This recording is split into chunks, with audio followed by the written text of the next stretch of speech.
C'est moi, la culture, c'est deux individus qui se partagent quelque chose. Ça, c'est vraiment... j'y ai pensé longtemps avant de venir ici sur c'est quoi la culture pour moi, c'est comment que je la vis. Puis, tu sais, quand il y a quelqu'un qui crée quelque chose, c'est dans un but de le partager éventuellement. Tu sais, quand il y a un échange entre deux individus, entre un groupe d'individus, puis souvent, ben, ça commence à la maison. Tu sais, ça commence à la maison, maman donne un crayon à bébé, puis il commence à créer comme ça, il découvre la vie comme ça, tu sais. Puis je pense aussi c'est dans l'action. Tu sais, on s'est rendu compte, nous autres gangs de jeunes, on se dit, bon, ben, on a le goût que ça bouge, on a le goût de s'identifier à quelque chose ici, dans notre région, à Baie-Saint-Paul, dans notre milieu. Puis on a décidé de ne pas attendre à ce que ça tombe du ciel pour créer des choses. Puis il y a beaucoup de jeunes qui arrivent dans la région et qui s'identifient à ça.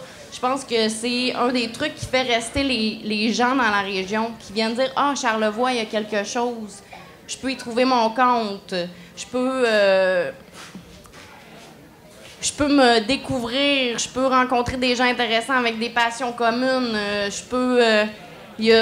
Il y a quelque chose qui se passe présentement culturellement. Là, moi, en tout cas, dans mes diverses implications, que ce soit avec mon travail à Forum, avec le Festif, on est en train de créer un ciné-club aussi pour la diversité culturelle. C'est ça aussi. C'est pas tout le monde qui a les mêmes passions, c'est pas tout le monde qui a les mêmes goûts. Fait que d'aller chercher aussi tout ça, puis mettre tout ça ensemble, je pense que ça fait amener les gens ici, puis donner la chance aussi aux coureurs, donner la chance à des gens qui créent. Écoute, laisse aller ta passion, crée, vas-y, laisse-toi aller. Tu sais, donner la chance aux gens de montrer leur savoir-faire. Tu sais, on n'est pas plus fou qu'un autre non plus. Puis, tu sais, moi, personnellement, je suis pas une artiste, je peins pas, je dessine pas, mais je consomme la culture, par exemple. Parce que pour m'en créer, ça prend des consommateurs de culture aussi. Ça prend des gens qui viennent. Ça prend des gens... Tu sais, des fois, on a peur, tu sais, l'artiste, je comprendrais pas qu'est-ce qu'il peint. Ou, tu sais, des fois, juste le symposium, tu sais. Écoute, des fois, je suis un petit peu déstabilisée. Comment je le vis, tu sais. Puis... c'est ça aussi d'être confronté à ça. Fait que la culture, je pense, ça nous remet en question continuellement. Jean Fortin. Ben, je trouve ça bien intéressant. Il y a deux affaires. Ça participe de la fierté. La culture, je pense, c'est un élément qui participe beaucoup de la fierté d'une localité, d'une ville ou de n'importe quel milieu. Tu sais, on parlait tantôt du domaine Forgette. Le domaine Forgette, tout Charlevoix, on est fiers de la salle du domaine Forgette, de ce qui se fait là, des possibilités qu'il y a là. On en parle partout où on va. Je pense que les jeunes ici, le fait qu'ils s'impliquent, qu'ils veulent... ils s'aperçoivent que par la culture, souvent, ils s'aperçoivent qu'il y a quelque chose à faire ici. Ça peut être... Tu sais, il y a des possibilités ici, puis ça s'exprime, ça peut s'exprimer de cette façon-là. Moi, ça, je pense que toujours par la culture, tu développes, par les équipements culturels aussi, ça participe de la fierté d'une communauté. L'autre aspect aussi que je pensais à ça tantôt, je pensais au symposium à Baie-Saint-Paul depuis 30 ans, puis c'est vrai qu'effectivement, ça heurte. Puis tu disais que la culture, il faut que des fois, ça nous déstabilise un peu, parfois, puis même assez souvent. Les artistes, ça arrive que ça nous déstabilise. Mais moi, j'ai toujours dit, à chaque année, je dis que le symposium a fait que Baie-Saint-Paul participe d'un autre, en fait, de la modernité. Baie-Saint-Paul avance un peu plus, est en contact avec l'international d'abord, avec des formes d'expression nouvelles, assez actuelles, puis des formes d'expression qui heurtent parfois. Mais comme je dis des fois, il y a des gens qui m'appellent, des fois, à l'hôtel de ville, et ils disent... Monsieur le maire, permettez pas ça, ça n'a pas de bon sens. On ne peut pas laisser faire ça. Et moi, je me dis, ben voyons donc, mais je me dis dans ce temps-là, mais c'est merveilleux, les gens sont allés, ils ont une opinion, ça les a heurtés, à travers ça, on est capable d'échanger sur la culture, comment on voit ça, et à travers ça, comment on entrevoit notre société, puis comment on y participe. Et moi, je pense qu'on est chanceux, nous, dans Charlevoix, puis à Baie-Saint-Paul en particulier, là, d'avoir des événements comme ça, puis des artistes et artisans aussi. Parce qu'il ne faut jamais oublier dans la culture, c'est bien beau, là. Il faut parler de ceux qui à fond aussi, d'avoir ces gens-là qui nous permettent, là, je pense, d'aller plus loin puis de se développer comme ville puis comme municipalité. On parle beaucoup de la région de Charlevoix, évidemment, on est à Baie-Saint-Paul. Daniel Gauthier, est-ce que vous pensez que si on parle un peu, on a entendu Jean Fortin nous parler de ce rapport-là entre la culture et la population de Charlevoix et de Baie-Saint-Paul, est-ce que c'est comme ça partout, partout, vous n'êtes pas allé partout dans le monde, mais quand même, est-ce que dans d'autres pays, est-ce que les rapports à la culture et au peuple sont toujours les mêmes selon vous, ou si ça dépend justement de notre culture personnelle de base? Je dirais partout sur la planète, malgré la globalisation des marchés, de l'économie, tout ça. Puis d'ailleurs, on s'en rend compte comment que toutes les régions cherchent encore plus à s'identifier à une culture propre à eux, qui est propre à leur histoire, à leur provenance, tout ça. Donc, je dirais que dans ce monde qui, par moment, ne fait peut-être pas trop de sens quand on regarde comment va l'économie de sa planète et tous les grands mouvements, tout ça, c'est là où on se rend compte comment c'est important la culture. Les gens cherchent à se raccrocher à ça, à donner du sens, à se donner aussi, je dirais, à mieux comprendre leur passé, beaucoup par la culture, pour mieux comprendre où on est maintenant, pour se projeter dans l'avenir. On le sait dans l'histoire, comment le milieu culturel, les gens de culture ont aussi changé beaucoup de choses, ont amené plein d'idées, des grandes époques, des grandes tendances.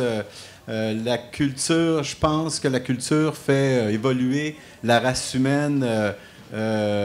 Probablement que c'est même l'outil numéro 1 dans l'évolution de la pensée de la race humaine. Et donc, je vous dirais que oui, partout, la culture est présente. Puis je dirais même que aujourd'hui, on sent qu'il y a des forces aussi qui veulent vraiment encore donner de plus en plus de culture, de sens, dans le fond, à notre vie, ou des repères, d'une certaine façon. C'est probablement pour ça qu'on met un grand soin. Hein. Quand il y a certains traités, on pense à l'ALENA, entre autres, où on a dit on va sortir la culture de ce traité-là parce qu'on risque d'uniformiser les choses et c'est le pire qui pourrait nous arriver, finalement. Bien, c'est sûr que là, je pense que ce qui est intéressant dans la culture, c'est justement la diversité de la culture. Et bon, la beauté aujourd'hui, c'est que là, on a plein de moyens d'échange. Tantôt, vous parliez d'échange et de partage par les moyens électroniques. On est capable d'être, dans le fond, beaucoup en contact avec ce qui se fait ailleurs. On est capable d'apprendre plus rapidement, d'être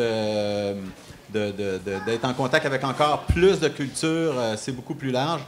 C'est la beauté, je vous dirais, probablement de ce nouveau siècle, qui est tout l'échange d'informations. Parce que la culture, à la base, c'est façon de communiquer, façon de partager. Donc, les moyens de communication deviennent de plus en plus utiles et utilisés là, en termes de diffusion de culture aussi, là. Oui. On pense à Twitter, on pense à Facebook et les autres aussi en même temps et plus loin que ça. Mais quand les jeunes de différents pays ou différentes provinces se rencontrent, Ginette Gauthier, qu'est-ce que ça donne comme mariage justement à ce niveau-là? Parce que vous en êtes témoin avec l'Académie du domaine Forget. Vous accueillez des jeunes musiciens qui viennent rencontrer des maîtres, mais ils viennent de partout, là. Effectivement. Puis moi, je pense qu'on ne peut pas parler de culture sans parler de différence, sans parler d'ouverture, puis sans parler de place à l'innovation. C'est ça, la culture. Tu ne peux pas grandir dans la culture sans être ouvert, sans te frotter à d'autres pensées, à d'autres façons de voir. Puis c'est un peu ce que viennent chercher les jeunes au domaine Forget. Alors, nous, pour vous donner une idée, en 78, on avait 70 personnes qui venaient du Québec. Aujourd'hui, on en a plus de 500. Puis là-dessus, il y en a 52 % qui viennent de l'extérieur du Québec. Alors, ils viennent au domaine Forget parce qu'ils veulent échanger, ils veulent rencontrer des gens, ils veulent progresser dans leur vision. Alors, tout le monde joue Mozart de la même façon? Non. On joue Mozart comme on le voit écrit, mais on a tous une façon personnalisée de le jouer. Puis c'est un peu comme ça qu'on grandit. Il n'y a pas si longtemps, quand on faisait un concours au Québec, bon, tu étais le meilleur au Québec. Aujourd'hui, quand il y a un concours, le concours international de musique à Montréal, ces jeunes-là, ils viennent de partout. Alors avant, tu étais bon dans ton patelin, tu étais bon dans ta province, tu étais bon dans ton pays. Maintenant, tu dois être bon à la grandeur de la planète. Et la culture, c'est ça, se comparer à d'autres, se frotter à d'autres, puis être capable d'avancer, de cheminer pour aller plus loin, pour t'amener ailleurs. Alors, la façon dont on considère la culture aujourd'hui, c'est une étape. La façon dont on va la considérer dans quelques années va être tout à fait différente parce qu'avec les moyens de communication, on va être ailleurs complètement. J'aimerais dire aux gens qu'on va vous demander votre opinion tout à l'heure également, ou encore si vous avez des questions à nous poser, on ira vous voir dans le public. Alors, restez avec nous, on va continuer cette discussion-là. Entre autres, en parlant de coup de cœur, qu'est-ce qui a fait en sorte que vous vous êtes attaché vraiment à la culture? Et si je reprends textuellement la question que j'avais pour Jean Fortin, est-ce que vous pouvez, vous, Jean Fortin, vraiment citer un exemple ou encore un événement qui, dans votre vie, a été marquant pour vous, pour vous impliquer dans la culture ou encore pour vous dire, ouais, c'est important la culture. Vous nous le dites souvent, un petit gars de la mort. Oui, je suis un gars de la mort, c'est vrai. Et puis, ben oui, et puis donc, c'est peut-être la culture de Charlevoix. Est-ce que c'est une autre qui vous a... Est-ce qu'il y a quelque chose de vraiment de symbolique pour vous qui a fait en sorte que maintenant, ben, vous êtes ce que vous êtes? Aïe, aïe. Il y en a beaucoup de choses. Ceux qui me connaissent savent que il y a beaucoup d'éléments culturels dans ma vie qui m'ont apporté beaucoup. Mais je pense que moi, comme petit gars du rang de la mort, mais d'abord de Baie-Saint-Paul à l'époque, ce qui a été, je pense, qui nous a le plus fait découvrir les éléments culturels, c'est le Festival folklorique de Baie-Saint-Paul. Et moi, j'étais adolescent à ce moment-là. Et on ouvrait les rues à Baie-Saint-Paul et on rencontrait des artistes peintres.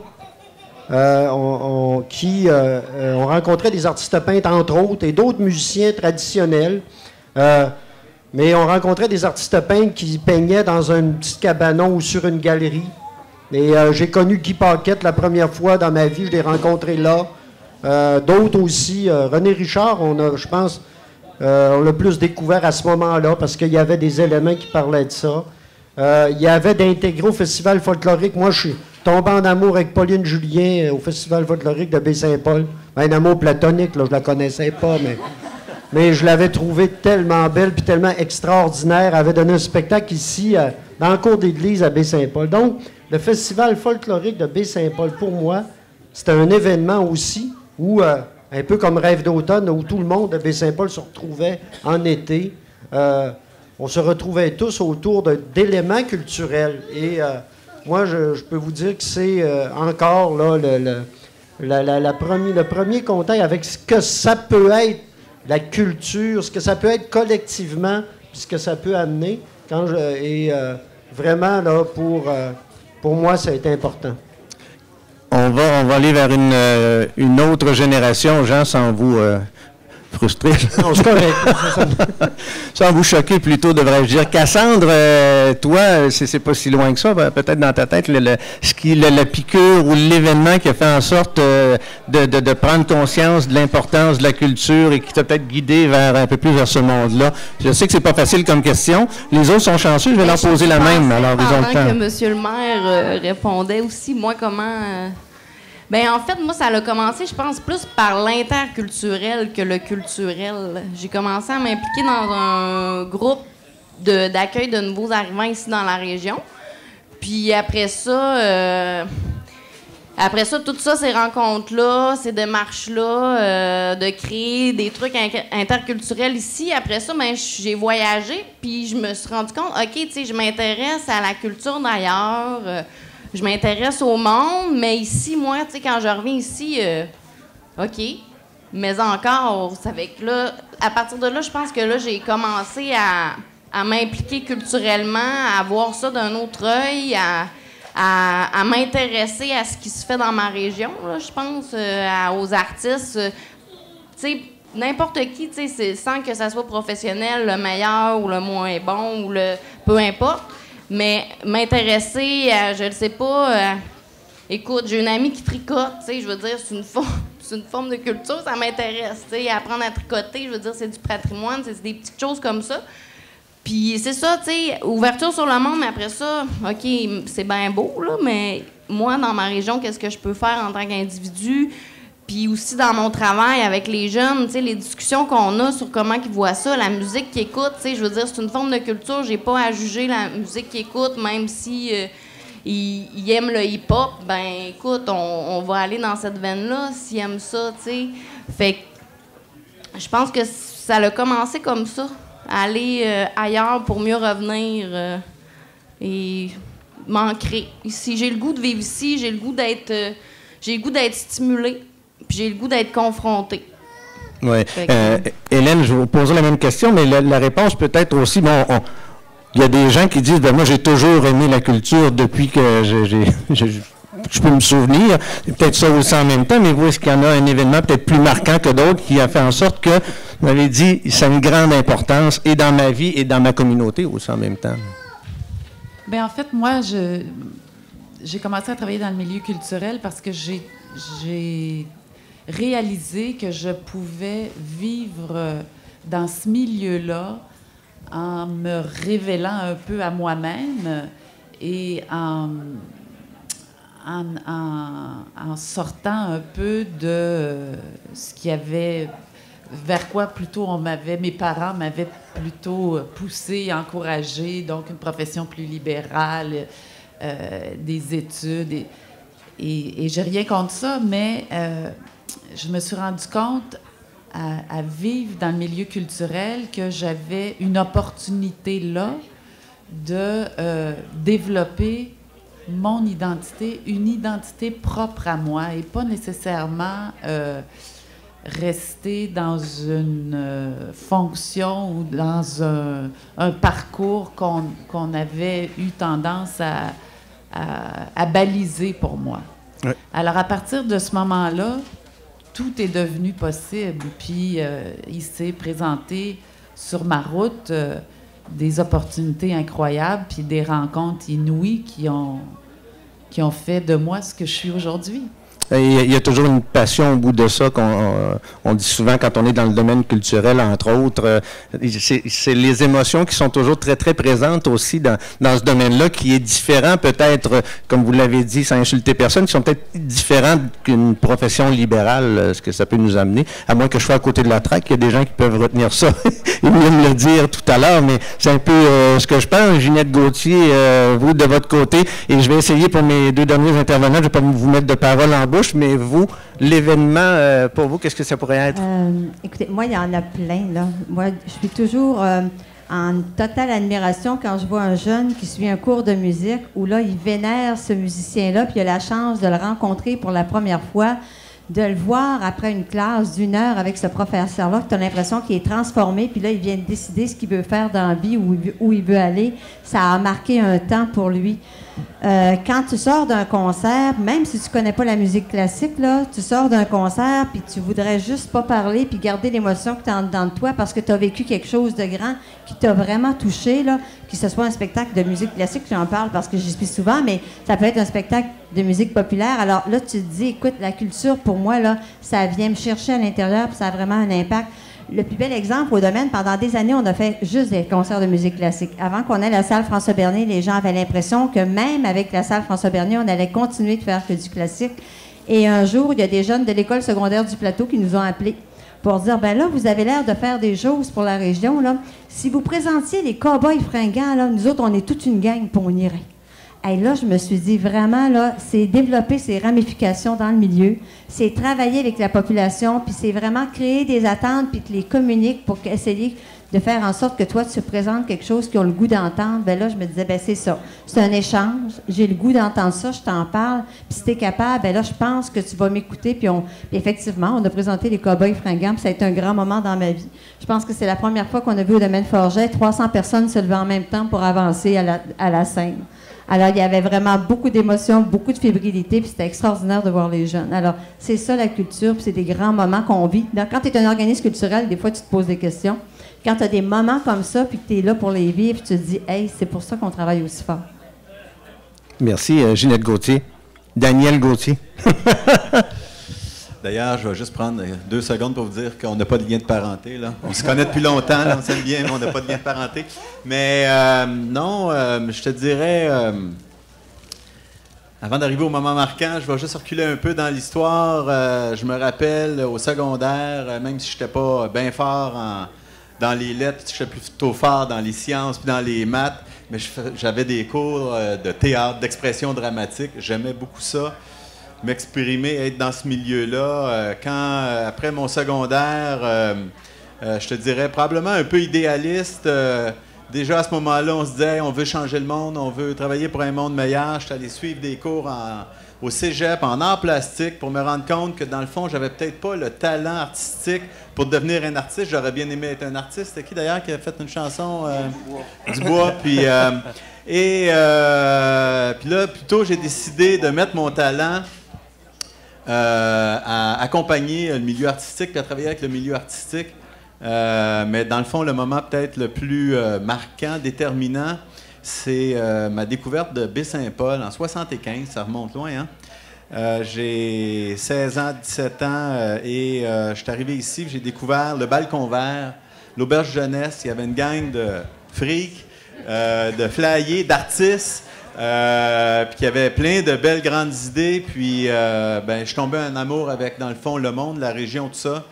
Puis après ça, c'est à l'auberge jeunesse que j'ai rencontré Gilles Sainte-Croix, Guy Laliberté, toute la gang, Hélène, qui a donné le Cirque du Soleil. Je pense que, dans le fond, ça a été assez marquant. Puis on peut voir les résultats aujourd'hui en termes de produits culturels, mais je te dirais qu'au-delà de toutes mes années au cirque, dans le fond, chercher à continuer à changer le monde et même aujourd'hui avec le projet du Massif, c'est un projet qui pour moi, au-delà de toutes ces installations, au-delà des équipements, au-delà des bâtiments, ce que je dis souvent, c'est que ce projet-là est là pour nous permettre justement de pouvoir continuer à faire fleurir la culture et de pouvoir continuer à emmener du monde ici dans Charlevoix, justement pour cette rencontre, ce partage-là, ces échanges-là qu'on veut faire avec le reste de la planète. Je dis souvent que, bon, dans le temps du cirque, on voyageait partout sur la planète, mais là, aujourd'hui, on invite les gens à venir nous visiter ici dans la région. Fait que quelque part, toujours dans un esprit d'échange de culture avec le reste de la planète, dans l'esprit de dire, oui, on peut changer des choses, puis on peut travailler pour un monde meilleur. Ça, c'est le côté gratifiant, Daniel Gauthier, de dire qu'on a fait quelque chose, mais ça a nourri d'autres personnes pour, depuis que, bon, le cirque est commencé, il y en a eu d'autres, il y a eu des écoles de cirque, il y a eu à Forum, à un moment donné aussi, il y a eu de belles choses en rapport à tout ça. Le domaine Forgette, je dis Daniel et Hélène aussi en même temps, parce que vous étiez de l'aventure, bien sûr. Ginette, en voyant que il y a des jeunes de Charlevoix, de Baie-Saint-Paul aussi, qui sont allés au domaine. On en a qui sont musiciens professionnels maintenant, qui sont passés par les mains des experts du domaine qui donnaient des cours. C'est toujours très, très intéressant à ce niveau-là quand on a mis notre petite graine, nous aussi. Est-ce qu'on peut commencer tout de suite peut-être à demander s'il y a des gens qui ont des réflexions ou des questions sur ce qu'on vient de vous dire? Sinon, on peut continuer et puis si ça vous tente de prendre la parole, vous pourrez le faire un petit peu plus tard. Alors, s'il y a des gens qui ont envie de se manifester et peut-être de poser des questions à un ou une de nos panélistes, gênez-vous pas, vous n'avez qu'à nous faire signe, on va vous tendre un micro tout simplement. Il y a une chose, j'aimerais qu'on vienne sur un sujet dont on ne parle peut-être pas beaucoup. Il y a quelques années, Jean Fortin, vous allez peut-être vous souvenir, il y a eu une étude qui a été faite par CLD MRC de Charlevoix, si je ne me trompe pas, parce que là, on parle beaucoup de culture, on va venir à ceux qui la font, la culture, les artistes, entre autres. Et dans l'étude en question, les conclusions étaient que finalement, dans toute la chaîne, quand on parlait de culture, que ce soit au niveau d'un événement bien spécifique ou quoi que ce soit, c'était l'artiste qui en retirait le moins de sous, le moins de bénéfices. C'est quand même un peu pathétique là, d'avoir une étude, pas tellement d'avoir l'étude comme de voir ces résultats-là. On se dit finalement, comme aujourd'hui, on se déplace pour voir l'œuvre de gens qui sont peut-être ceux qui en retirent le moins de bénéfices. Jean Fortin, j'aimerais vous entendre là-dessus, parce que vous vous souvenez de cette étude-là? Oui, très bien. Et d'ailleurs, je vous arrête 2 secondes. Je voulais juste finir en disant que, oui, je dis pour Charlevoix, mais il y a une étude du genre qui est sortie au Québec, entre autres. On parlait de littérature en même temps et c'était le même constat qu'on faisait. Alors, c'est pas seulement que dans Charlevoix, là. Non, effectivement, c'est ce que j'allais dire. Tu sais, le portrait qu'on a là, il doit être un peu partout. Ce qu'on entend, moi, je suis co-président du réseau Les Arts et la Ville au Québec. Et c'est sûr que souvent, ça vient dans les propos qu'on tient et aussi dans les revendications de plusieurs organisations culturelles, organisations d'artistes. C'est vrai. Ça, c'est préoccupant parfois. Hein? Comment nous-mêmes, comme intervenants publics, entre autres au niveau municipal, comment on permet à des artistes, à des artisans de vraiment bien vivre de leur art, de ce qu'ils font. C'est pas toujours facile, c'est pas toujours évident. C'est un monde particulier et c'est préoccupant. Je regarde ici à Baie-Saint-Paul, on a souvent des discussions avec, entre autres, en tout cas, nous, on essaie, au-delà des discussions qu'on peut avoir avec des artistes, des artisans qui voudraient qu'on améliore les possibilités qu'ils peuvent avoir justement de vivre de leur art. On essaie d'avoir cette préoccupation-là, de faire que, je pense d'ailleurs, Rêve d'automne long, même si tantôt tu disais, il y a beaucoup de monde et ceux qui ont le moins de retour, c'est les artistes, mais je pense qu'il y a une préoccupation de Rêve d'automne, c'est de faire que les artistes, même si tu fais un événement culturel, c'est qu'à quelque part, tu ne fais pas que te servir des artistes, c'est que les artistes aussi ont certaines retombées. Et je pense qu'il faut toujours le travailler dans ce sens-là. Et il faut le travailler de plus en plus dans ce sens-là. C'est un aspect, par contre, sur lequel il va falloir travailler encore plus.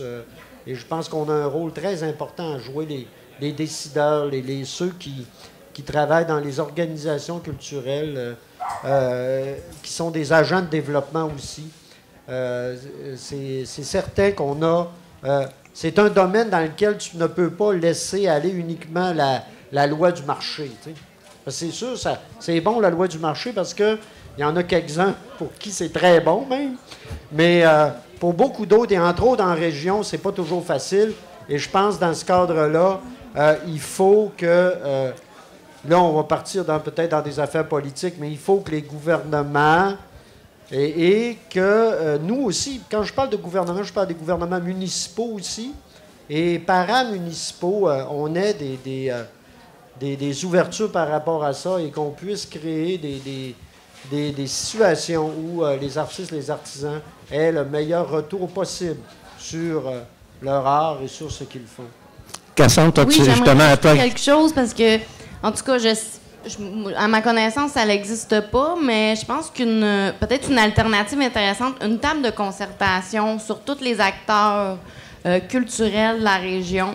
Je pense que ça serait vraiment quelque chose, justement, pour trouver des solutions ensemble, comment travailler tout le monde ensemble vers justement, vivre de son art ou faire vivre les événements, comment travailler ensemble. Je pense que, en tout cas, je lance l'idée comme ça, mais je pense que ça pourrait être très intéressant que toutes ces instances-là culturelles, avec les artistes aussi, qu'on se mette tous ensemble pour éventuellement créer quelque chose, débloquer des fonds ou monter des projets, etc. Donc, je lance ça dans l'univers.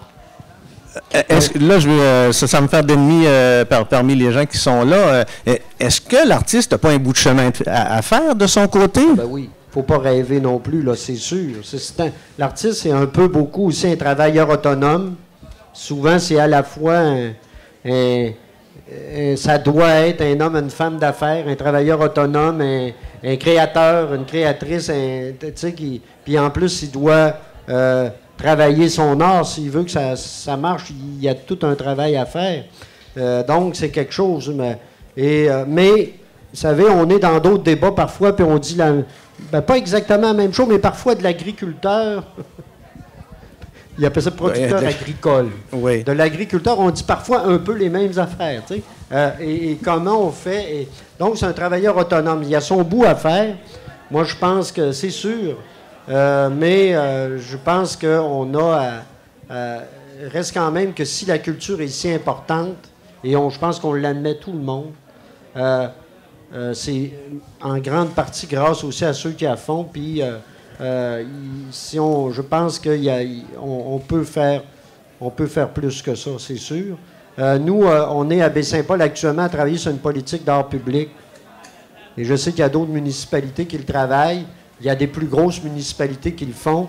Nous autres, on y travaille actuellement. Puis un des objectifs de cette politique-là, oui, c'est d'articuler le mieux possible la présence d'œuvres d'art dans le village ou dans la... Tu sais, que ça se fasse pas n'importe comment, de n'importe quelle façon, mais c'est aussi de permettre de temps à autre, à des artistes, des artisans locaux, de participer économiquement aussi et de faire que ces gens-là puissent avoir l'occasion, de temps à autre, de faire que leur œuvre soit vue, soit installée, et qu'ils soient payés de la meilleure façon possible pour. C'est clair. Daniel Gauthier, est-ce que c'est parce qu'au en même temps, des fois, on a l'impression, bon, si on parle uniquement de musique ou de cinéma ou de lecture ou quoi que ce soit, c'est toujours quelque chose qui vient après.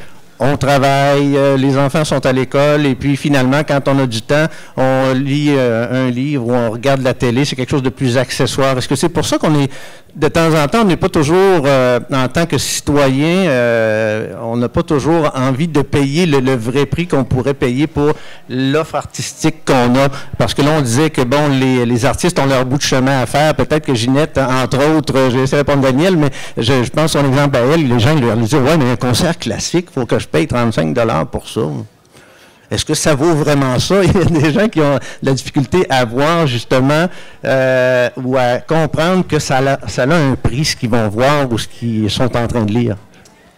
Bien, je dirais une affaire sûre, c'est que des artistes en santé, ça nous donne une culture forte et je pense que c'est important de supporter la culture, de supporter les artistes.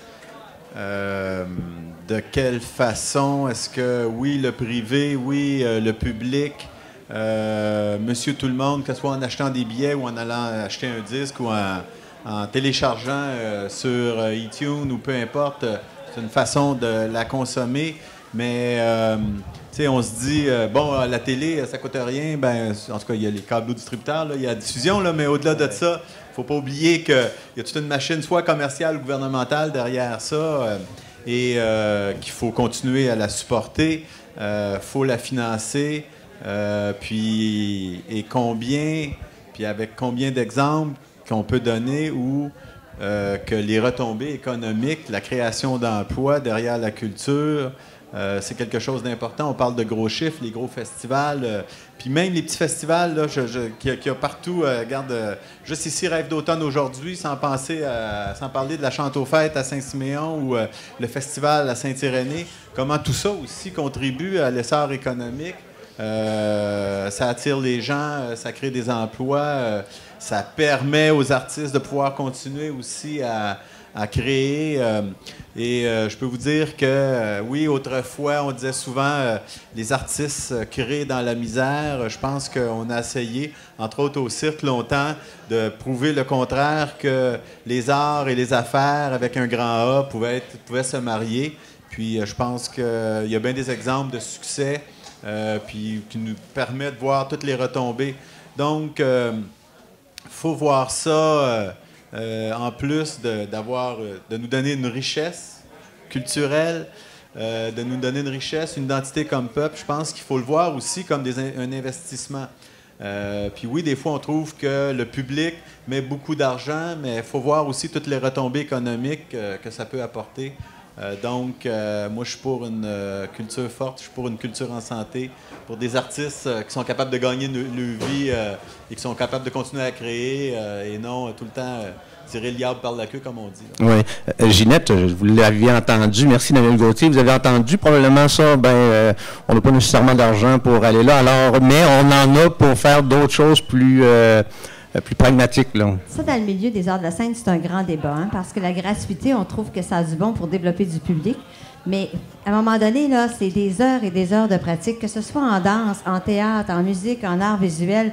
L'artiste, pour arriver où est-ce qu'il est aujourd'hui, là, pour être capable de faire 1 heure de musique, ça représente des heures, des mois, des années de travail. Alors, moi, j'ai l'impression que c'est un problème de perception. Comme les artistes, ils ont du plaisir à faire ce qu'ils font, c'est leur travail, c'est leur job, mais ils ont du plaisir à faire ce qu'ils font, ils sont passionnés. Bien, c'est comme si on a de la difficulté à reconnaître que ça, c'est un travail, c'est de la business, puis il faut reconnaître l'artiste pour le travail qu'il fait. Alors donc, quand on demande à des musiciens d'aller jouer pendant 1 heure à un cocktail, dans un événement où il ne faut pas récompenser l'artiste en lui donnant un montant, il faut payer l'artiste parce que c'est son salaire, c'est son gagne-pain.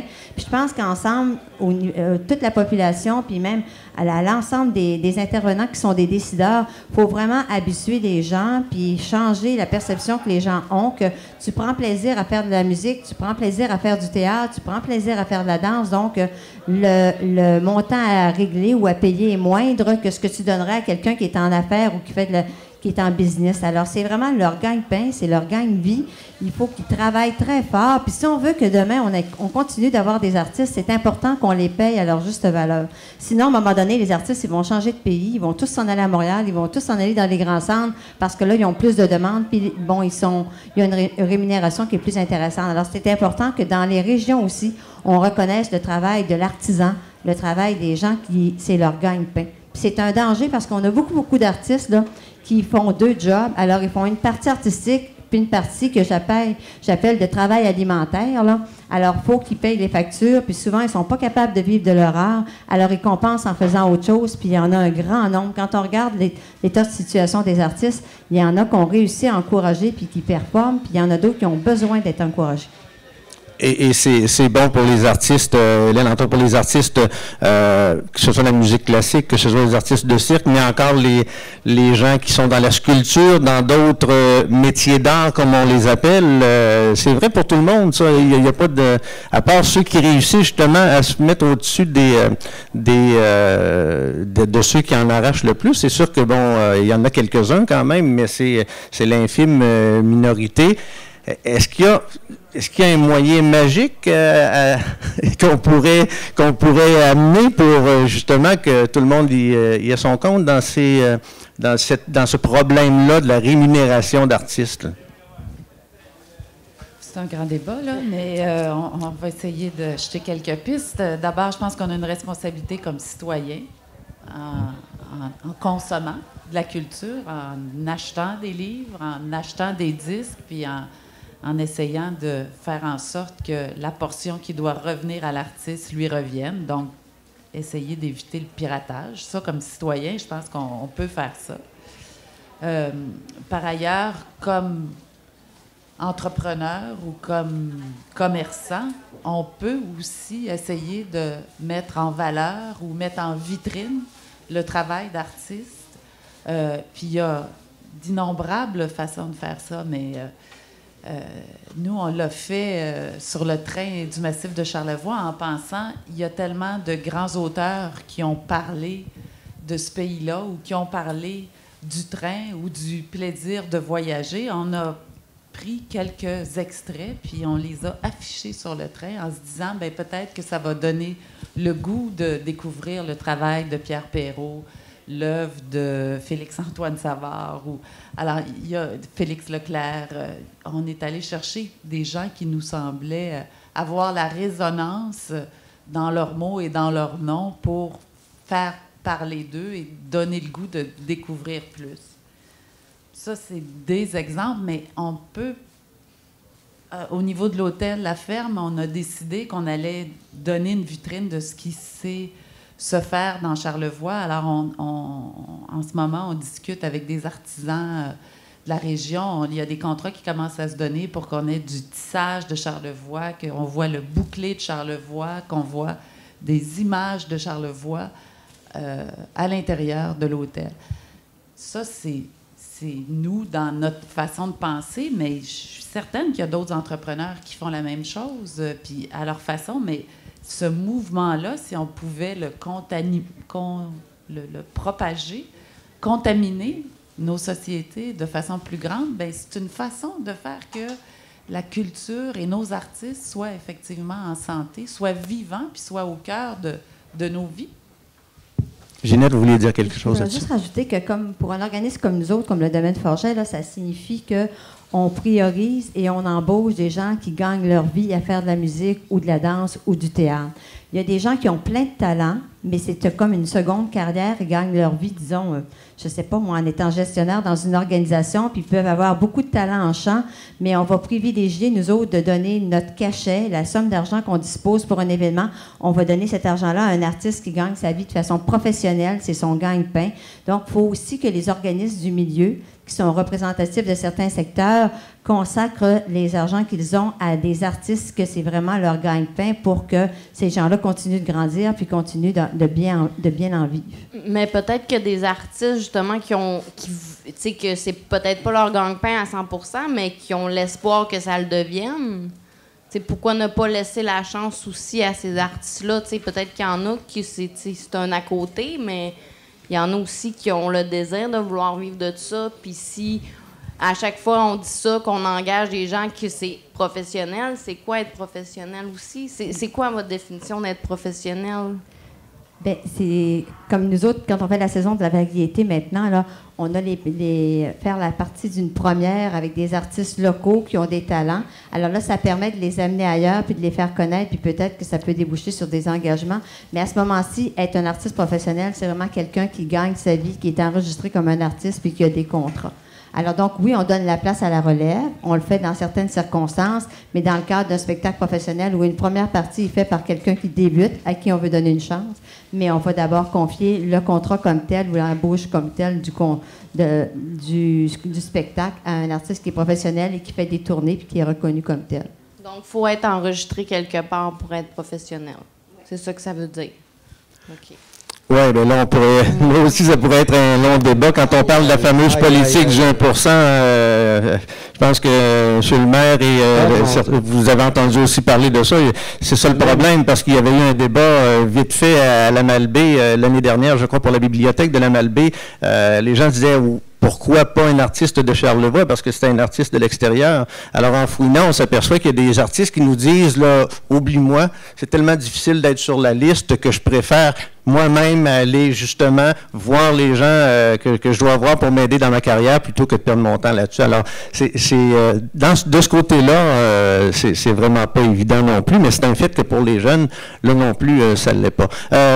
J'avais pas parlé tout à l'heure, on peut continuer sur le même sujet, c'est intéressant, mais entre autres, il y a le réseau des économusées qui permet, selon moi, là aussi quand même de donner un bon coup de main aux artistes et de promouvoir justement notre savoir-faire et dans Charlevoix et ailleurs. On le voit maintenant avec Cyril Simard qui se vantait, dans le bon sens du terme, justement, d'être rendu même en Europe. Il va exporter cette expertise-là et c'est très intéressant. C'est là, tantôt, quand on s'est parlé, Daniel Gauthier, de comment ça se passait, la culture par rapport aux gens d'autres pays, bien, même là-bas, ils ont accueilli l'idée à bras ouverts parce que ça leur permettait de retrouver leurs racines eux-mêmes.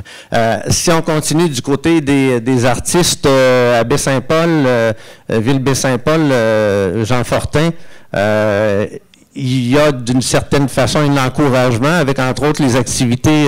Je fais juste penser à l'animation de Saint-Paul l'été où il y a beaucoup d'artistes qui ont la chance. Là. Mais d'ailleurs, c'est un peu notre... comment je pourrais dire? C'est un bout de temps... Tu sais, on a une politique culturelle avec l'entente culturelle avec le ministère. À un certain moment donné, eux, ils disaient on travaille uniquement avec les... parlait des professionnels tantôt. Nous, un peu, la contrepartie, c'était de dire, c'est ça, on va faire de l'animation à Baie-Saint-Paul et à chaque année, on va mettre un montant d'argent qui va permettre à de la relève, d'un peu partout, autant d'ici, mais beaucoup de l'extérieur aussi, mais ça va dans les deux sens, à de la relève de se faire connaître, mais aussi à des gens de découvrir des artistes. Puis on met un montant d'argent chaque année là-dessus. C'est pas nécessaire d'être inscrit à quelque organisation artistique que ce soit, là. Mais il faut quand même ils doivent présenter un démo, nous montrer ce qu'ils font, ce qu'ils ont à faire. Puis c'est sûr qu'il y a un choix qui est fait des artistes, mais quand même, on a essayé à travers ça de faire un peu une contrepartie. L'autre aspect aussi, puis tantôt, j'écoutais je ne sais pas, on a parlé de... Nous, quand on a été capitale culturelle en 2007, un des projets, puis c'était d'ailleurs avec Cyril Simard puis les gens de l'Économusée, on a travaillé pour essayer de faire que... un des projets, c'était de créer, de faire avec des artisans d'ici, d'avoir des produits d'ici qui soient disponibles au niveau... On le sait, Baie-Saint-Paul, Charlevoix, c'est touristique. Bon, il y a beaucoup de gens qui achètent des souvenirs et il y a plein de souvenirs un peu partout. La majorité des souvenirs qu'il y a ici, ils sont made, je ne sais pas, en tout cas, je ne dirais pas où, là, mais pas de promotion. Mais là, on s'est dit, il serait possible de travailler avec des artisans d'ici. On a appelé ça Art d'ici. Et il y a des artisans qui ont présenté un jury des possibilités, des produits. Et on en a choisi quelques-uns. Donc, c'était un objectif qu'on avait aussi, justement, de faire qu'on puisse permettre à des artisans d'ici de participer de l'économie, en fait, de l'économie touristique et de pouvoir s'inscrire à ce niveau-là. On a encore quelques produits qui sont ajoutés. Il y a beaucoup de travail à faire encore sur...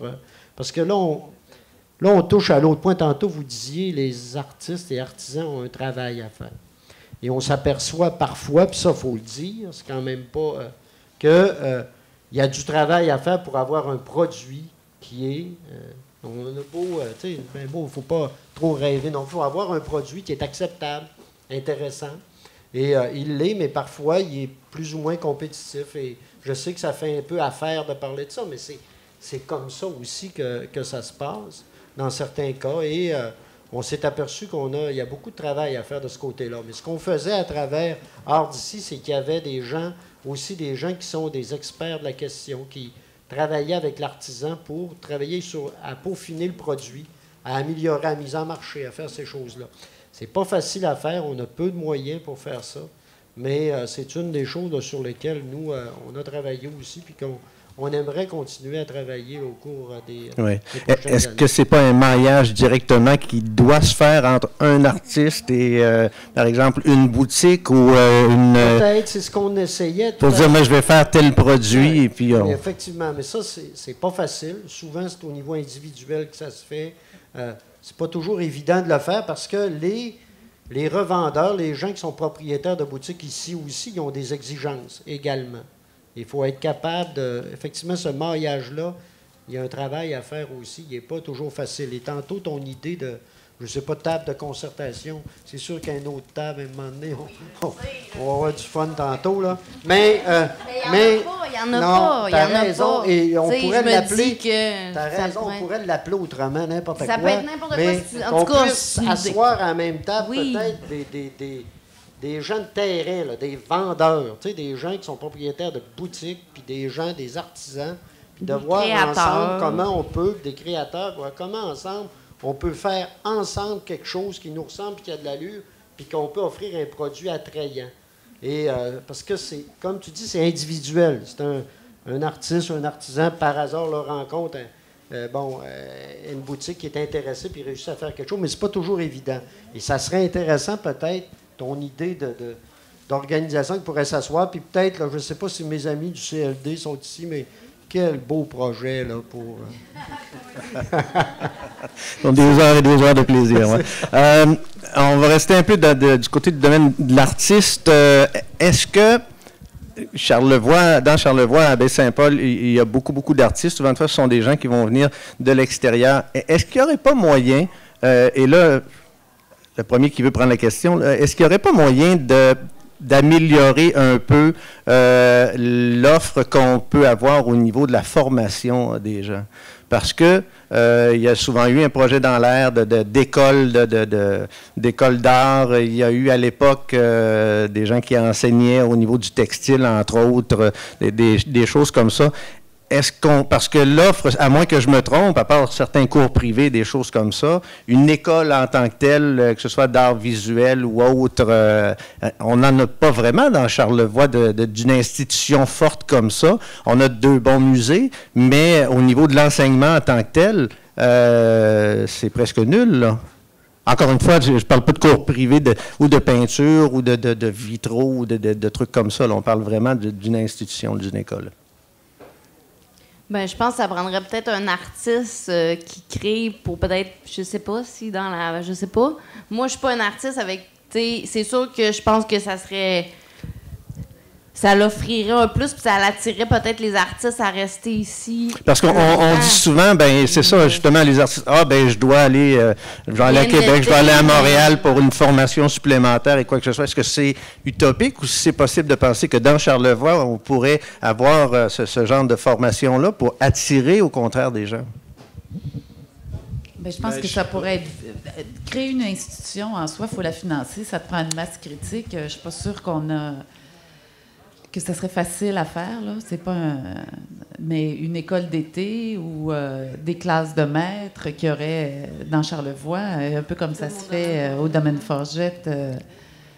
Ça, je pense que c'est une bonne idée, puis ça serait quelque chose qui pourrait être développé, effectivement. Mais moi, je pense que dans les projets de de la direction, M. Saint-Gelais-Tremblay au musée, il y a quelque chose. En tout cas, dans ce qu'il voudrait faire. Tu sais, quand tu parles de rapatrier l'école Thomas Tremblay, là, et de pouvoir travailler quelque chose. Là, je ne veux pas parler à sa place. Oui, mais ça fait quand même quelques années que ce projet-là est dans l'air. Madame Labbé, à l'époque, avait... on a appuyé, nous, la ville, un projet de Madame Labbé de faire une école adjacente au musée. Je pense que M. Tremblay, quelque chose qui ressemble à ça, mais regarde, là, je ne joue pas encore. Faudrait lui laisser le soin de nous l'expliquer bien concrètement. Mais à travers ce qu'il a déjà dit, il y avait de cette possibilité-là. Mais comme Hélène dit, c'est quand même... tu sais, on est dans des régions comme la nôtre, on est avec... quand on parle d'institutions d'enseignement, hein, on est pogné avec toutes les règles. Ben, pogné, on n'est peut-être pas pogné tant que ça, mais on est prêt avec les règles du financement de ces organisations-là, du pouvoir attractif, du nombre d'étudiants que tu dois avoir, de tout ça. Bon. Par contre, il est possible sûrement de travailler quelque chose et je pense qu'avec ce que le musée fait et a déjà l'intention de faire, moi, en tout cas, j'espère qu'il va continuer de travailler cette idée-là et qu'on pourra, à un moment donné, arriver à quelque chose de peut-être pas en paix.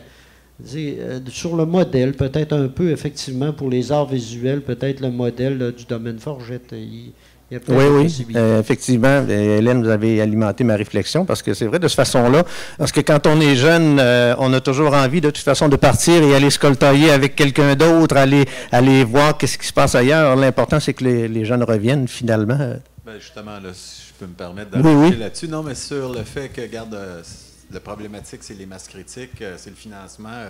Et d'ailleurs, bien des artistes qui souhaitent pouvoir aller dans la grande école de peinture ou dans la grande école de musique et quelque part sur la planète parce qu'ils se sont spécialisés ou parce que c'est historique. Mais je dirais qu'il y a peut-être plus un peu à l'image de ce que le domaine Forget fait, des écoles de spécialisation ou de spécialité ou de perfectionnement, je pourrais dire. Ça, il y a peut-être des trucs qui peuvent être développés. Mais pour la question de... Je pense que c'est correct que nos artistes ou que nos jeunes aillent voir aussi ce qui se fait ailleurs. L'idée, c'est qu'ils puissent revenir. Plus ça devient une question de diffusion. Plus qu'on donne de possibilités de diffusion, plus qu'il va y avoir de l'intérêt à revenir. Faites juste regarder le nombre de galeries d'art qu'il y a à Baie-Saint-Paul. Il y a pas mal de peintres aussi qui vivent dans la région parce qu'ils ont aussi un endroit où ils peuvent, monnayer leur art, mais aussi diffuser. La mettre en valeur, la montrer et tout ça.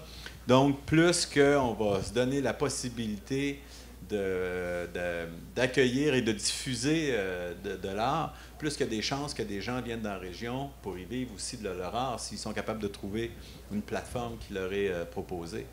Oui, ils peuvent, effectivement, comme plusieurs l'ont fait, en créant des choses particulières et originales aussi, y trouver leur compte et non pas venir refaire ce que les autres font en même temps. Ça va de soi. Est-ce qu'il y a des gens qui ont des réflexions ou des questions à poser? Oui, bougez pas. Je vais aller vous voir. Votre nom?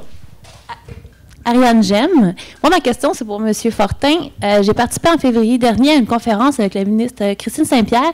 Elle nous a parlé de l'agenda 21C et a cité Baie-Saint-Paul en exemple. Il n'y a eu que de bons mots pour les mesures que vous aviez prises. Oui. Elle est bien fine, Mme Saint-Pierre. Elle est très gentille. Oui? Mais je veux savoir, on avait parlé entre autres, en fait, que l'agenda 21C, c'est un développement durable un peu, des arts, si on veut. Oui. Puis il avait l'air de dire que Baie-Saint-Paul, on était pas mal impliqués. On est impliqué là. Ben, je suis là, pas Baie-Saint-Paul. Moi, je suis l'agenda 21 de la culture. Moi, depuis quelques années, le ministère de la Culture m'a demandé d'aller là. Parce que vous savez, ceux qui ne savent pas, Baie-Saint-Paul a un agenda 21. C'est une des. Il y a peu de municipalités au Québec qui en ont. On en a même pas. Je pense qu'il y en a 5, là. Il y en a vraiment peu. Et on est une de celles, je pense, qui est la plus active, là, qui a un plan d'action vraiment qui est très municipal, là, bon, par rapport à ça. C'est sûr que la culture fait partie. Tantôt, quand René me parlait de développement durable, je pense que le fait qu'on ait un agenda 21, c'est venu beaucoup de la question de la culture. Puis vous savez que l'agenda 21, c'est une politique de développement durable qui est globale, hein, qui vise un ensemble qui inclut des préoccupations sociales, également, développement économique et...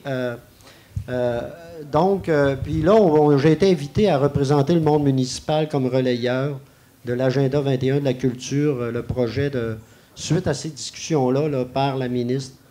Et le projet actuellement suit son cours. On devrait avoir une rencontre bientôt d'ailleurs. Je pense qu'il y en a qui sont plus au courant que moi de ce qui se passe là. Mais on devrait avoir une rencontre d'ici quelques semaines où même, je pense qu'il est en cours de rédaction. Si je ne me trompe pas, M. Brault, Mme Sigoureau, oui. Hein, bon. Donc, l'agenda 21, peut-être qu'il pourrait même répondre tantôt après moi. L'agenda 21, donc il y a eu, au printemps, on a eu un sommet, il y a eu une rencontre, plusieurs intervenants qui étaient invités, culturels, à discuter de ce que ça pourrait être un agenda 21 de la culture au Québec. Là, ça serait long de tout expliquer ça. Mais ce que je peux dire, c'est que ce que la ministre veut, puis c'est très intéressant, c'est de faire que la culture... viennent s'intégrer, si on veut, là, dans l'ensemble du développement et que c'est que les ministères ou les organisations gouvernementales retiennent la culture comme étant un élément du développement. Par exemple, en santé, par exemple, en éducation, par exemple, en toutes sortes de toutes sortes de manières. Et comment ça, la culture peut être vue comme quelque chose d'intéressant. Je vais donner un exemple. Développement agroalimentaire, par exemple. La protection des paysages. C'est un élément culturel. Et le développement agroalimentaire profite beaucoup aux paysages et permet. Et donc, comment tu peux travailler ça? Là, c'est un exemple que je donne bien rapidement. Il y en a plein d'autres. Mais c'est bien intéressant. Et là, voilà. Peut-être que M. Brault, Mme Sigoureau... oui, quelque chose à rajouter? Mais juste dire sur l'agenda 21 de la culture, effectivement, le travail est rendu loin. Il y a eu à peu près 5000 personnes à travers le Québec qui ont participé à des discussions, des forums depuis des mois. C'est assez clair que le gouvernement a l'intention d'avancer avec ça. L'avantage que ça donne, je trouve, aux régions, puis même aux quartiers, moi je viens de Montréal, aux quartiers de Montréal et tout ça, c'est que l'idée de l'agenda 21 de la culture, c'est de voir le développement culturel comme étant pas juste quelque chose qui part d'en haut des gouvernements puis qui atterrit plus ou moins bien sur les territoires, mais vraiment de faire en sorte que chacun des territoires soit plus conscient de ses forces, faiblesses potentielles. Et ça, c'est une affaire qui est très importante. Tantôt, vous parliez de formation. C'est vrai que c'est le genre de questions qui doit se poser, puis c'est vrai que c'est le genre de questions auxquelles chacune des régions doit arriver avec des réponses qui sont concrètes, qui sont réalistes, puis qui permettent un vrai développement à long terme. Moi, dans la vie, je dirige une école, je dirige l'École nationale de théâtre, qui est une grande école. Je sais à peu près ce que ça prend comme ingrédient pour faire une école.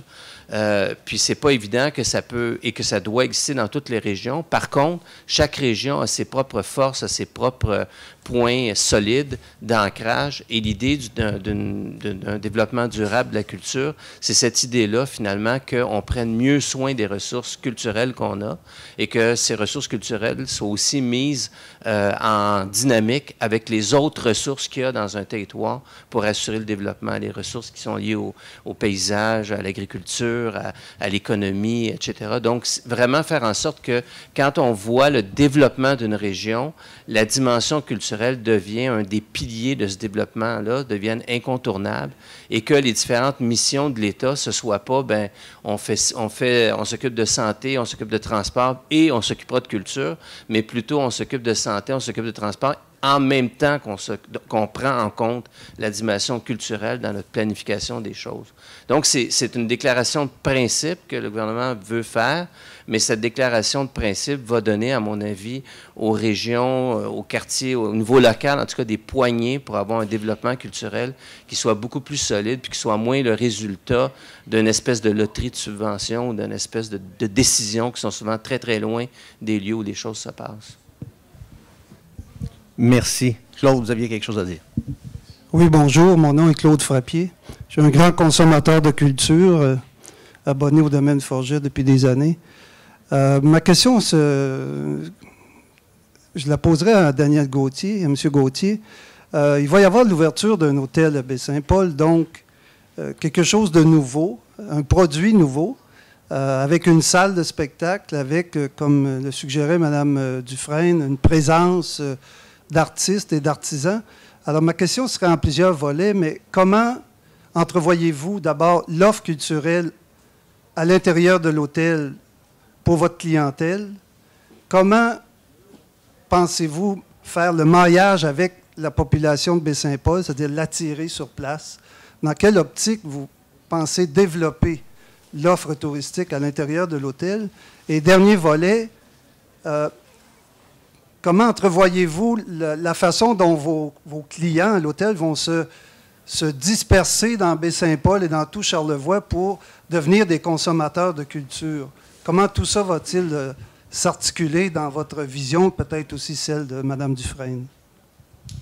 Je dirais, premièrement, la salle de spectacle dont on parle, qui se veut plus une salle multifonctionnelle, est là pour l'ensemble de la communauté résidente, la communauté touristique, c'est-à-dire les touristes, et aussi la clientèle du projet. Ce n'est pas du tout exclusif à la clientèle du projet. C'est là comme équipement public et c'est ouvert à tous les usagers. D'ailleurs, ce qui va permettre à Baie-Saint-Paul d'avoir une salle qui va être accessible parce que la seule salle est l'auditorium de la polyvalente, je dirais. Et donc, oui, on met à disposition du projet, de la communauté, de tout le monde, une salle qui va pouvoir faire, oui, du spectacle, mais qui va pouvoir faire aussi servir pour congrès, réunions, qui va pouvoir servir pour faire des événements, festivals ou peu importe. Donc, on veut travailler avec les gens ici de Baie-Saint-Paul au niveau, c'est sûr qu'on veut s'assurer qu'on ne sera pas en train de concurrencer, mais bien plus de complémentariser, puis de travailler avec les gens pour avoir une offre culturelle plus large, plus grande, ayant plus d'équipements de diffusion disponibles. Je dirais aussi que au niveau de notre clientèle, on a toujours dit que le projet se voulait un projet ouvert, un projet inclusif à l'offre touristique, l'offre culturelle de Charlevoix. Donc, nous, ce qu'on va faire, dans le fond, au-delà d'offrir de l'hébergement, de la restauration, moyen de se déplacer aussi dans la région avec la voie ferrée, on veut encourager les gens à consommer tous les produits qui sont offerts. On a 2 parcs nationaux, on a le domaine Forget, il y a plein d'équipements, on a les baleines à Baie-Sainte-Catherine, le festival de Tadoussac, Tadoussac, oui, ou même de Saint-Siméon ou Saint-Irénée. Donc, tout ça, nous, on veut travailler avec les produits, on veut travailler en complémentarité, on veut être en mesure d'offrir toute cette gamme de produits-là à la clientèle.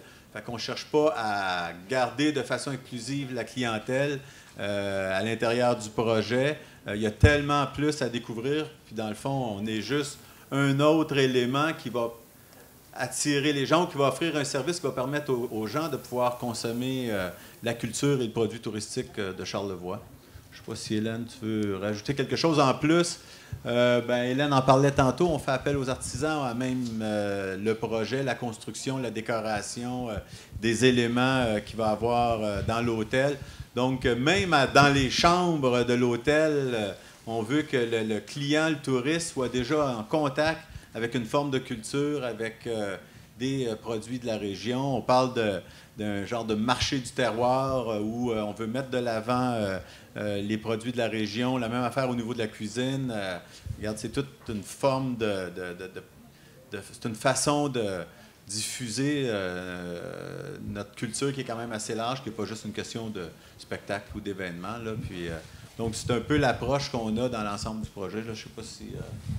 Bien, peut-être ce que j'ajouterais, c'est qu'on cherche, puis les clés ne sont pas toutes connues encore non plus, là, mais on cherche vraiment à avoir une mixité de clientèle, c'est-à-dire pas juste des gens qui viennent de l'extérieur, mais aussi des gens du coin qui rencontrent ces gens-là de l'extérieur.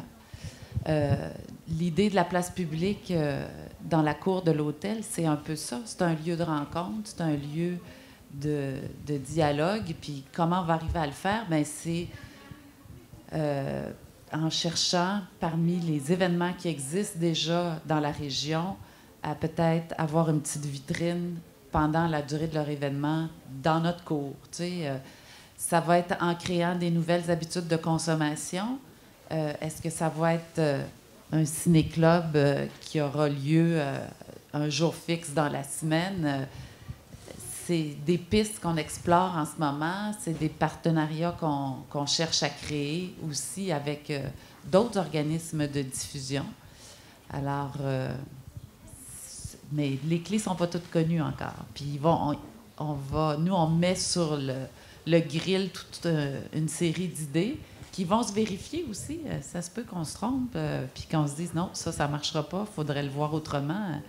Ça va se vérifier à l'usage. Tu sais, on se définit beaucoup dans le projet comme étant, je dirais, des développeurs d'expérience. Pour moi, tout ce qu'on fait, c'est un contenant. L'important, c'est le contenu. Je suis plus une personne de contenu qu'une personne de contenant. Fait que oui, ça prend un hôtel, une montagne, un train, mais c'est qu'est-ce qu'on fait, puis qu'est-ce que les gens vont vivre comme expérience, puis qu'est-ce qu'ils vont apprendre, puis qu'est-ce qu'on va leur offrir, qu'est-ce qu'ils vont pouvoir partager avec nous, entre eux, avec les gens de la région. Comme disait Hélène, quand on parle de développer un projet ou un produit authentique, bien, la meilleure façon d'être authentique, c'est de le faire avec le monde de la région. Dans le fond, on dit hey, on invite des gens, on veut que les gens viennent nous visiter, viennent dans la région, mais c'est aussi pour être en contact, en communication, de partager avec les gens de la région, pas juste entre touristes, entre eux. Là. Et c'est la meilleure façon de se permettre d'avoir une culture qui sera large, qui sera ouverte sur le monde. On parlait des questions des différences. On le vit de plus en plus. Et puis plus qu'on partage sur cette question-là, bien, plus j'ai l'impression qu'on s'enrichit aussi comme peuple, là, comme société. Oui, Jean Fortin. Peut-être ajouter, juste parce que vous parliez de comment concrètement, mais nous, vous savez qu'on a, avec Groupe Le Massif, on a créé une société de gestion d'équipements publics. La salle, je suis devant mon micro, mais OK, c'est correct. Là, ça devrait être habitué pourtant. Mais la salle, elle va être gérée par la SOGEP. Et l'objectif, au départ, oui, c'est une société de gestion, la SOGEP, d'équipements publics. Mais l'objectif, au départ, on a assis des gens du groupe Le Massif, mais du milieu. On est 2 de la ville de Baie-Saint-Paul. Il y a 2 personnes de la municipalité de Petite-Rivière-Saint-François. Puis, avec les sièges du groupe Le Massif, il y a 2 personnes du milieu aussi qui sont là. Donc, cette salle-là, c'est sûr que l'objectif qu'on recherche, nous, évidemment, comme gestionnaire, c'est de faire que cette salle-là marche, mais qu'elle soit aussi à la disponibilité du milieu, qu'elle soit bien intégrée dans le milieu, puis qu'elle soit... donc, c'est clair qu'on va le travailler dans ce cadre-là. Puis c'est dans ce cadre-là que la SOGEP, au-delà là, de la gestion globale du projet, c'est dans ce cadre-là que la SOGEP a été formée aussi, pour faire que ça participe à la fois d'un équipement touristique et d'un équipement de développement touristique, mais aussi d'un équipement là, qui peut être bien intéressant pour le milieu, puis favoriser cette rencontre-là aussi. Voilà. Est-ce qu'il y a d'autres interventions, d'autres questions? Sinon, j'aurais une dernière chose pour Jean Fortin, entre autres, si jamais les autres panélistes veulent donner leur opinion là-dessus. Moi, je voudrais vous amener quelques minutes, Jean Fortin, en terminant sur le rôle qu'a eu la politique culturelle de Baie-Saint-Paul et celle maintenant de la MRC de Charlevoix. Est-ce que ce document-là a eu l'effet escompté ou si c'était tout simplement un beau document qu'on a tassé un petit peu. L'importance de ça. La politique culturelle de Baie-Saint-Paul a deux affaires bien concrètes. Je me souviens, la première politique qu'on a adoptée, c'était en 2000. Les gens voulaient avoir un lieu des ressources. La ville de Baie-Saint-Paul, on a repris la gestion du carrefour culturel. L'objectif, c'était d'avoir un lieu. On l'a appelé le carrefour culturel parce qu'on veut que ce soit un carrefour de l'expression culturelle à tous les niveaux. On n'a pas atteint tous les objectifs, mais on y travaille, puis je pense que ça va assez bien. Puis on a engagé une personne, Joanne Saint-Gelais, qui travaille en culture, qui participe, on le sait, à plein de projets intéressants. Et je pense, pour ça, là, c'est réel. Un lieu, une personne. À partir de là, il y a des ressources. Je pense que ça donne des beaux résultats. Là, après ça, on pourrait arriver avec plein de résultats. Mais déjà, ça, c'était important. C'était l'attente des gens. Et je pense que là, on a répondu. Puis depuis ce temps-là, on réussit à faire des choses.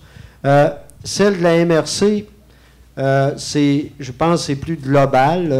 L'objectif de la MRC, il y a plein de projets intéressants. Tantôt, on parlait de l'accessibilité à la culture. Nous, on a un projet, puis maintenant, il va être avec la MRC de Charlevoix-Est aussi.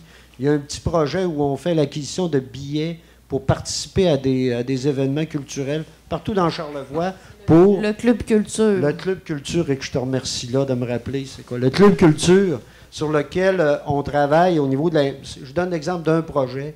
C'est sûr que je ne parle pas de tout ce que peut faire la politique culturelle pour la MRC, parce qu'elle a permis, dans plusieurs cas, de faire connaître d'autres équipements culturels. Je pense, par exemple, au Moulin de l'Île aux Coudes ou à d'autres, des sentiers comme à Petite-Rivière ou des choses de genre. On a participé à ça. Mais je pense l'autre... Et toute la question du patrimoine, de la découverte du patrimoine un peu partout, je pense qu'on participe beaucoup de ça. Mais je reviens au petit projet des clubs culture. Ça permet à des familles, à des gens qui ont moins les moyens, on parlait tantôt des coûts des billets, tout ça, de participer à des événements culturels.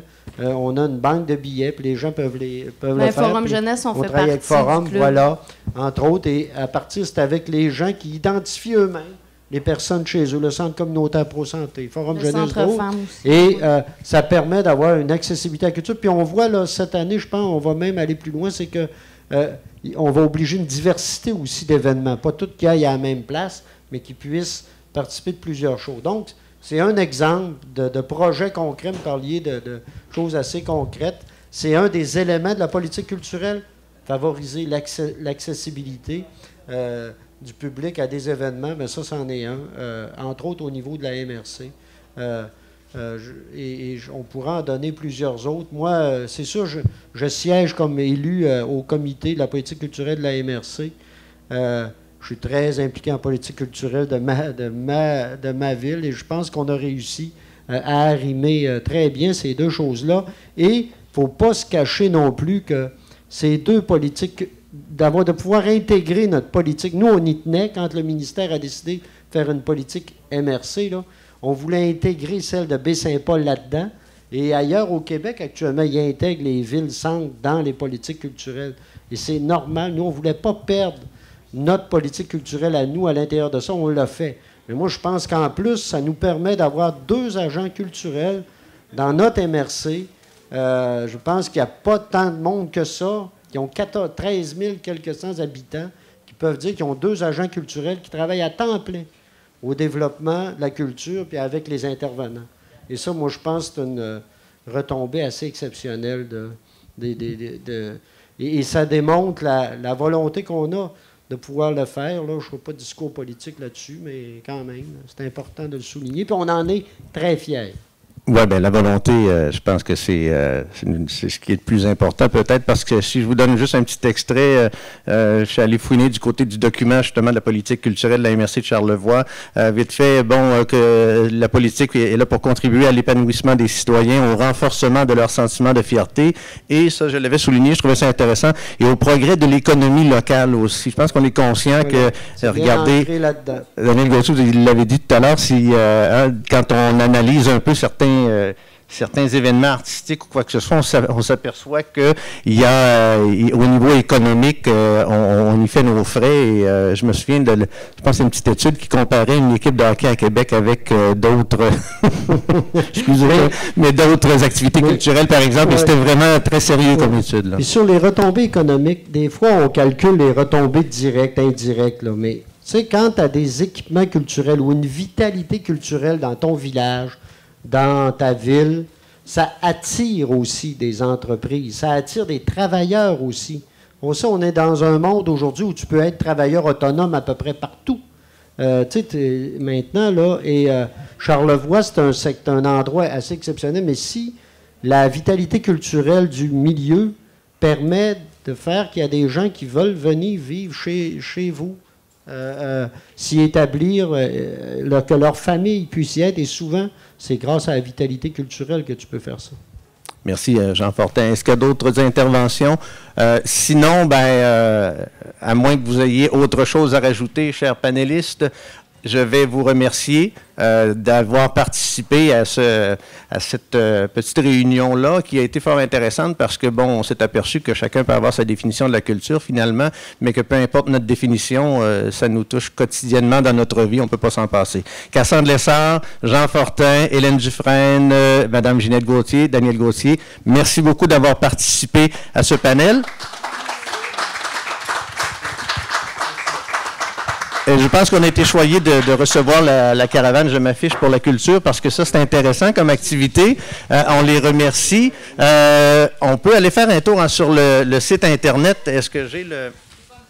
Alors, la culture pour tous, pour aller voir un peu ce que ça donne, parce qu'il y en a eu d'autres, évidemment, on s'est promené à travers le Québec, il y a eu d'autres rencontres du genre. Il y a une dernière qui va se faire à Montréal la semaine prochaine pour la caravane. N'oubliez pas, la semaine prochaine, d'ailleurs, c'est la journée, les journées de la culture, culture pour tous. D'ailleurs, sont les gens qui s'occupent des journées de la culture, si je ne me trompe pas. Alors, tapez ça sur Google et vous allez pouvoir aller au site Internet. Merci encore et on vous rappelle que Rêve d'automne, c'est pas terminé. La semaine prochaine, il y a encore une autre fin de semaine.